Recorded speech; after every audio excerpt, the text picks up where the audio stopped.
Hello guys, আসসালামু আলাইকুম। আশা করি আপনারা সবাই ভালো আছেন, সুস্থ আছেন। আমি আবার আপনাদের মাঝে আজ উপস্থিত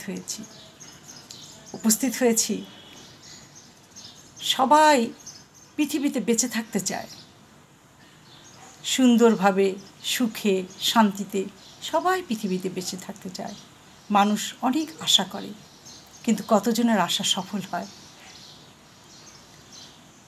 মানুষ পৃথিবীতে আসে ক্ষণিকের জন্য। এই ক্ষণিক জীবনে তার কত কিছু চাওয়া পাওয়া থেকে যায়। জমি জমা নিয়ে গণ্ডগোল হয়। বড় ভাই ছোটো ভাইয়ের গলায় চাকু বসায়। ছোটো ভাই চিৎকার দিয়ে কেঁদে বলে, আমার দুটো বাচ্চা আছে, আমাকে ছেড়ে দাও। বড় ভাই কি তা শুনেছে? শুনেনি। আইনের হাত অনেক লম্বা। আজ জেল হাজতে। নিজে তো কিছু ভোগ করতে পারল না, উপরন্তু ছোটো ভাইটাকে মেরে ফেলে তার দুটো বাচ্চাকে এতিম করে দিল। এই যে মানুষের চাওয়া পাওয়াগুলো এত বেশি, চিন্তার বাইরে। কেন মানুষ স্বল্পতে তুষ্ট থাকে না? কেউ মরে গেলে কেউ কি কাউকে মনে রাখে? কখনোই মনে রাখে না। কারণ মনে রাখতে হলে তাকে পিছু পড়ে থাকতে হবে। আমি হয়তো কাউকে ভালোবাসি, ভীষণ ভালোবাসি, হয়তো প্রতারণার শিকার হয়েছি।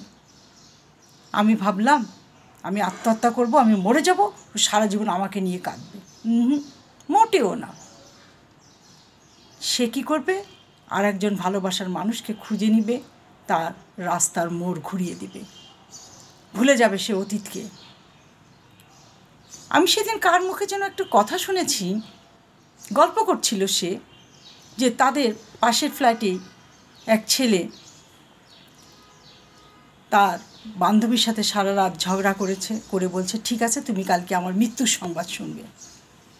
বান্ধবীটা কিছুই কেয়ার করলো না, ভাবছে এটা বুঝি এমনিই বলেছে। পরের দিন সে গলায় দড়ি দিয়ে আত্মহত্যা করে। তার মা পাগলের মতো হয়ে যায়। একটাই ছেলে, ছোট ছেলে, আত্মহত্যা করলো। বোনটা বিদেশে লেখাপড়া করছে, কি করবে না দিশাহারা হয়ে যাচ্ছে, কান্নাকাটি করে বাড়ি ভেঙে চুরমার করে ফেলছে। তারপর তার বান্ধবীকে ফোন করে বলছে, তুমি আমার ছেলেটাকে মেরে ফেললে? তো বলছে, ও মরে গেছে। তো মরে যাবে না, ও তো হাসপাতালে। বলছে, কী অবস্থা আন্টি?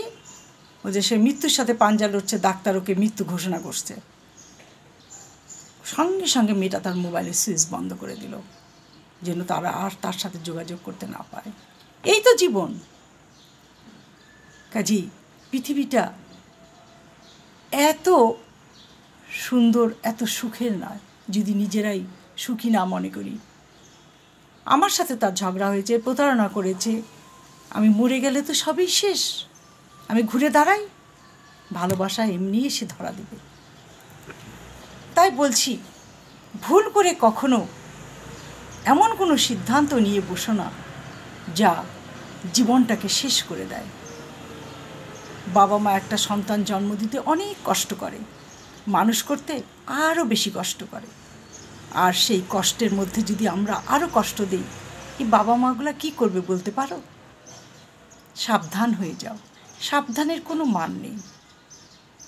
তাই বলছি, নিজেদের সংশোধন করো, কারো প্রতারণার ফাঁদে পা ফেলে দিও না, কারো লালসার শিকার হইও না। নিজেরাই নিজেদেরকে সাবধানে চলাফেরা করার চেষ্টা করো। আজ এই পর্যন্ত। ভালো থাকুন, সুস্থ থাকুন। আল্লাহ হাফেজ।